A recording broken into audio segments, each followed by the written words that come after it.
ये बातें आपको बिल्कुल श्लोक उच्चारण करके बताई जा रही हैं, कोई ऐसी बात नहीं अनर्गल बताएगी, अपने अपने मन से बता देगी, बिल्कुल शास्त्र में से लेकर के बताई जा रही है।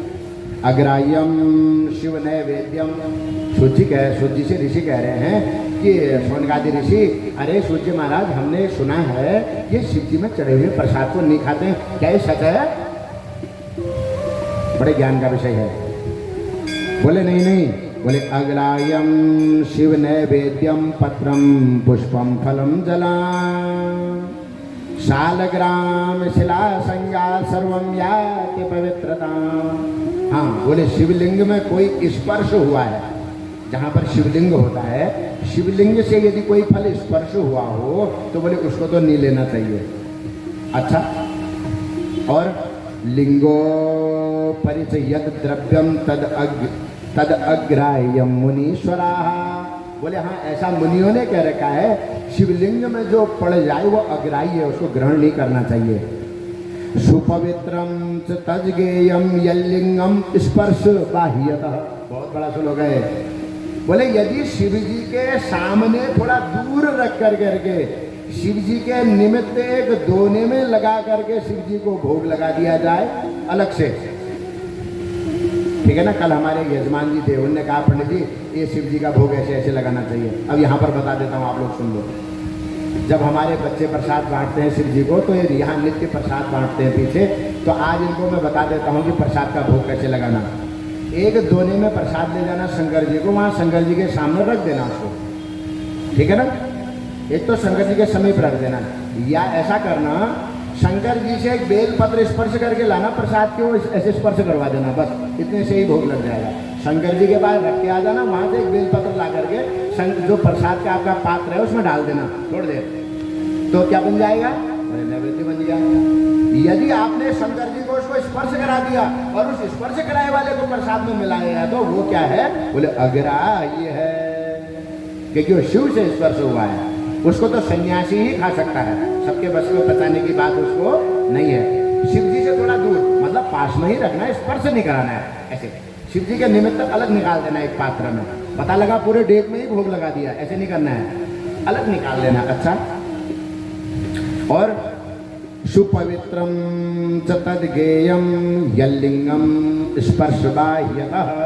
बोले जिसका शिवलिंग में स्पर्श न हुआ है उसको ले। एक और बात बता देता हूँ, ये कौन से लिंग की बात कही जा रही है?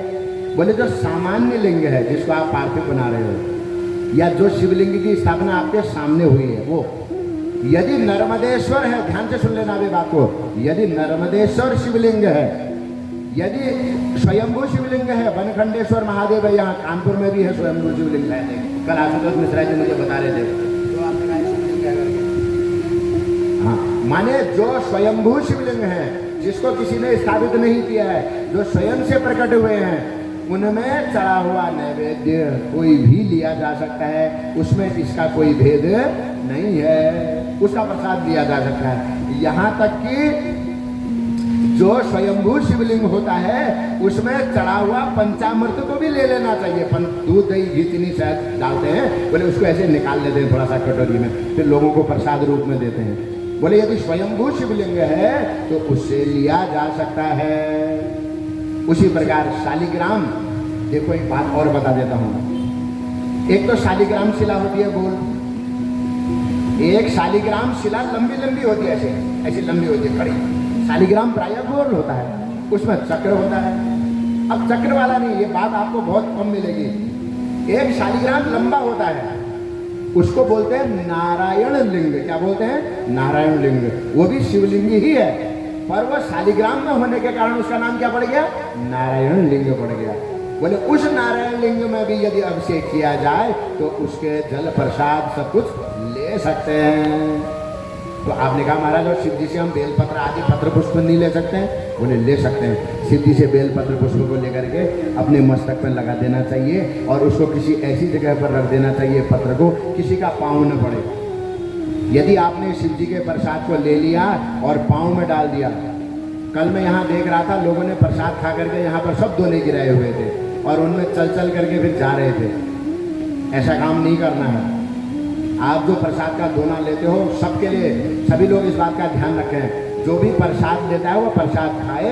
प्रसाद खाने के बाद उस पुड़िया को एक कूड़ा का पात्र होगा, उस पात्र में डालें, क्योंकि उसमें प्रसाद आपके पाँव के नीचे जाता है। आप शिव जी को भोग लगा करके उस प्रसाद को ले रहे हो और आपके पाँव के नीचे चले गया तो आपको पाप लगेगा। गए थे हरि भजन को कोटन लगे कपास, गए थे शिव कथा को थे पुण्य लेने के लिए और प्रसाद पाँव के नीचे डाल दिया और जो पुण्य पहले का था वो भी गया। ऐसा काम नहीं करना है। तो बड़ी सावधानी पूर्वक कथा में बैठना है, हो हर बात का ध्यान रखना है। इसलिए आज सभी लोगों ने ध्यान रखना है, जो भी प्रसाद का पात्र होगा उसको आराम से एक स्थान पर किनारे में रखना। वहाँ कोने में एक पात्र बना रखा है, उसमें डालो। ये हमारी स्वयं की जिम्मेदारी है, क्योंकि प्रति व्यक्ति को ये नहीं कहा जा सकता है कि तुम इसको इधर फेंको उधर फेंको। प्रत्येक व्यक्ति ने इस चीज़ को स्वयं करना है।